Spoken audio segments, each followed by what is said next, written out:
Amuyo ka digiti pagsasauti Ilocano nga han nga may sa ti aldaw ket nagpateg daytay ti biag tayo. Aniya?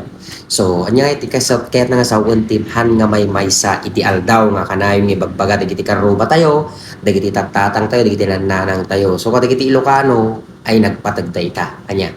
So, the lesson that we can get there is hindi iisa ang araw. So, meron at merong panahon na mawawalan ka ng kalakasan.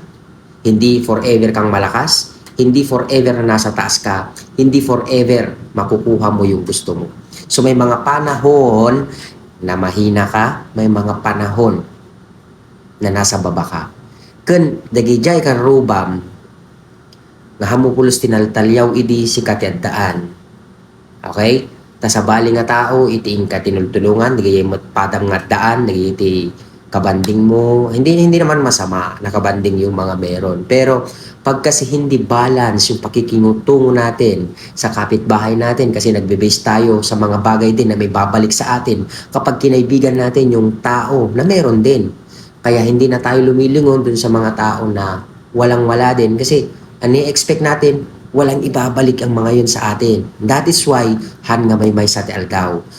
Etong tandaan mo, pag dumating na yung point, okay? Pag dumating na yung point na ikaw na yung nasa baba, siguraduhin ko sa'yo, yung mga tao na sa tingin mo, totoong kaibigan, parang basura ka para sa kanila. Hindi ka nila papansinin. Kasi, yung mindset mo, mindset nila. Ay, ba't ko tutulungan yan? Nasa pinaka-lowest level, ba't ko tutulungan yan? Walang may babalik sa akin yan.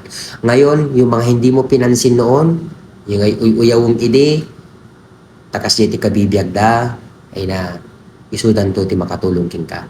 Dahil hindi iisa ang araw. And don't expect na yung mga taong tinulungan mo noon, tutulungan ka rin pag nasa lowest point ka ng buhay mo. Expect na ang gagamitin ng Diyos yung mga tao na hindi mo pinansin nung meron ka. Kasi gusto ng Diyos, ma-realize mo yung halaga ng bawat tao sa mundo. Mayaman man o mahirap, may halaga sila.